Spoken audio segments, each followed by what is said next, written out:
Back to our channel friends. मैं आप सबका अपने चैनल स्टॉक्स फॉर लाइफ पे बहुत स्वागत करता हूं। Welcome to STFL family.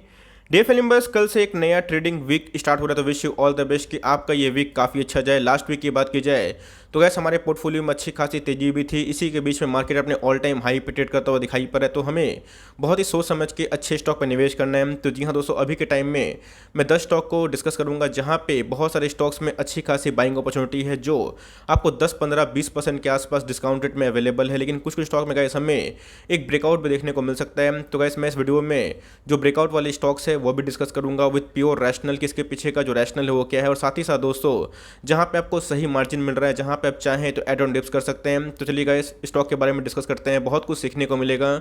Channel first time होंगे सब्सक्राइब कर सकते हैं इस तरह क्वालिटी कंटेंट को सबसे पहले एक्सेस करने के लिए। Now without delaying any for time, let's begin.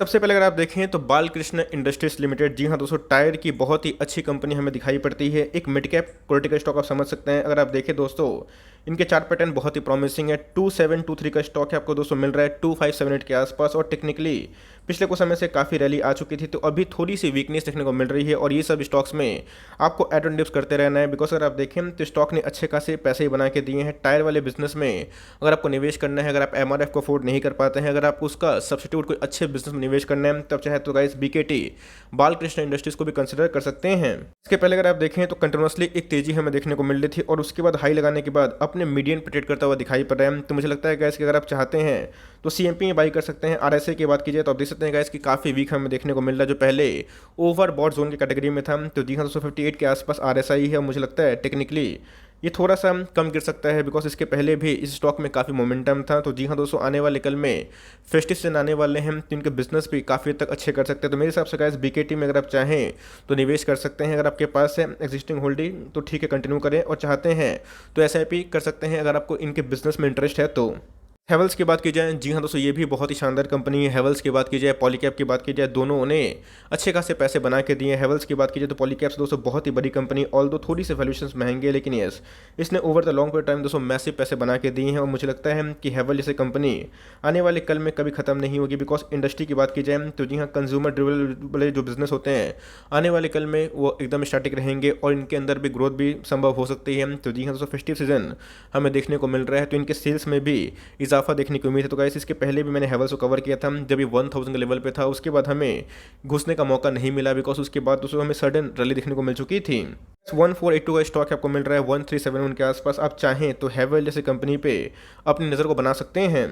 अगर आपके पास ऑलरेडी अगर पॉलीकैब है तो जी हाँ दोस्तों उसे कंटिन्यू करें, लेकिन चाहते हैं निवेश करना पॉलीकैब अगर आपको महंगा लग रहा है, बिकॉज पिछले कुछ समय से पॉलीकैब में हमें अच्छी खासी रैली देखने को मिल चुकी है, तब चाहे तो गैस हेवल्स को भी इस CMP में कंसिडर कर सकते हैं। इसके पहले अगर आप देखें तो कंटिन्यूसली भाग रहा था, अभी की बात की जाए थोड़ा करेक्शन दे रहा है, अच्छी बात है दोस्तों, बिकॉज कभी भी कोई स्टॉक हमेशा एक तरफा नहीं भागता है। इसके पहले अगर आप देखें तो RSI मनी फ्लो इंडेक्स भी काफ़ी ओवरबॉट जोन पे था। तो मुझे लगता है कि हेवल्स में अभी के टाइम में आप चाहें तो फॉर लॉन्ग टर्म धीरे धीरे एक्यूमुलेशन कर सकते हैं।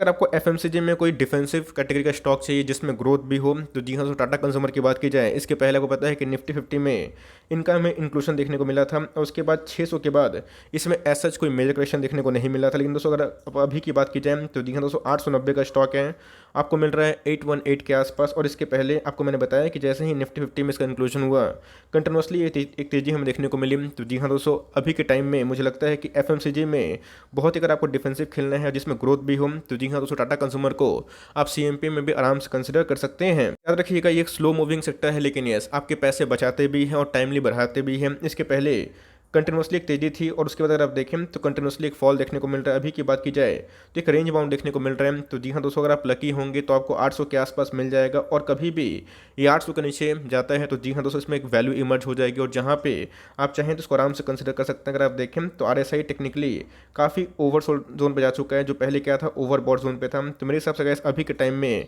बहुत एक करेक्ट मार्जिन मिल रहा है टाटा कंज्यूमर प्रोडक्ट्स में घुसने का।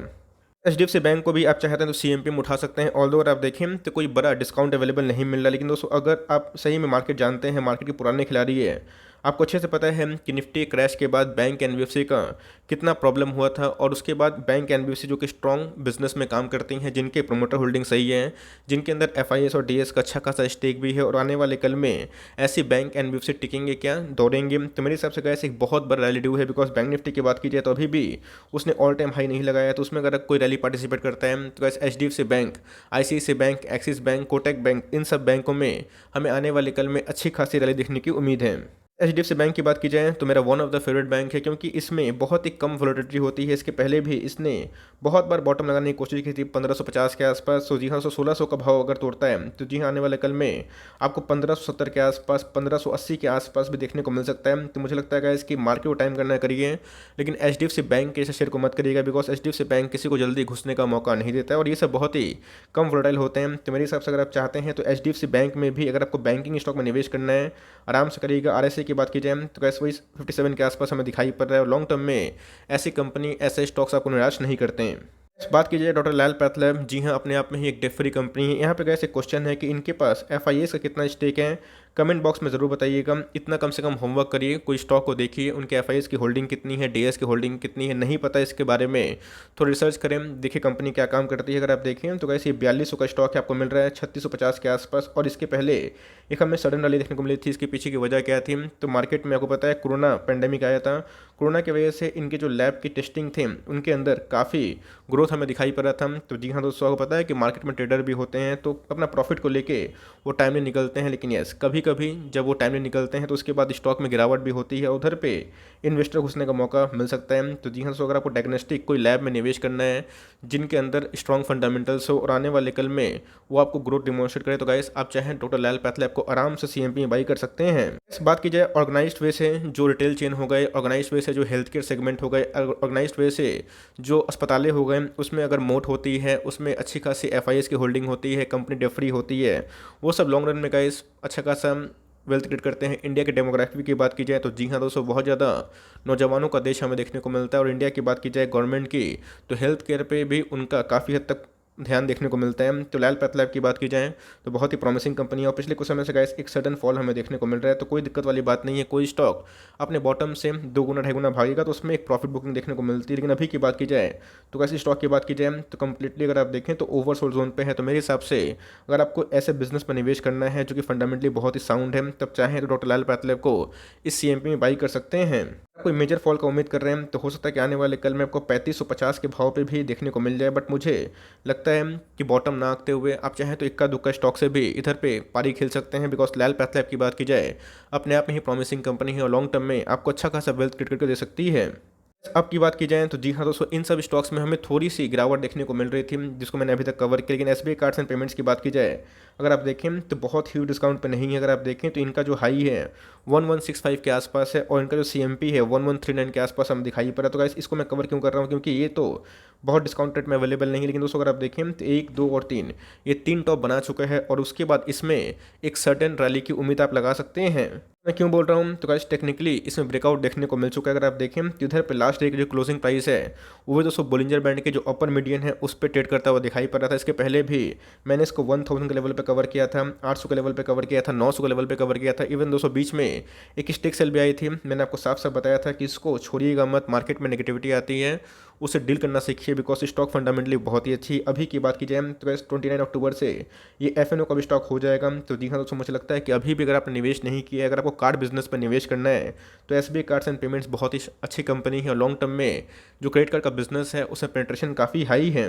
पास है तो कंटिन्यू करें, हमारे पास भी अच्छे खासे स्टेक है और हम लोग कंटिन्यू कर रहे हैं, बिकॉज इसमें मुझे डाउनसाइड बहुत ही कम लगता है, और कभी भी गिरता है आपको 100 के आसपास मिलता है, 1080 के आसपास मिलता है, और गलती से 1050 के आसपास मिलता है। तो यहाँ पर दोस्तों आपकी एकोमोलेशन हाई होनी चाहिए, बिकॉज अपने आप में ही फंडामेंटली बहुत ही अच्छी कंपनी है, और एफआईएस ने और डीएस ने अपने स्टेक को दोगुना कर लिए हैं। जहाँ पे पब्लिक की बात की जाए तो उनका स्टेक आधा हो चुका। तो मेरे हिसाब से गाइस इधर पे एसबीआई कार्ड्स एंड पेमेंट्स को हल्के में मत लीजिए, बिकॉज एक बार जब ये ब्रेकआउट देगा तो हो सकता है गाइस कि सीधा ये 1400 के पार भी देखने को मिल जाए।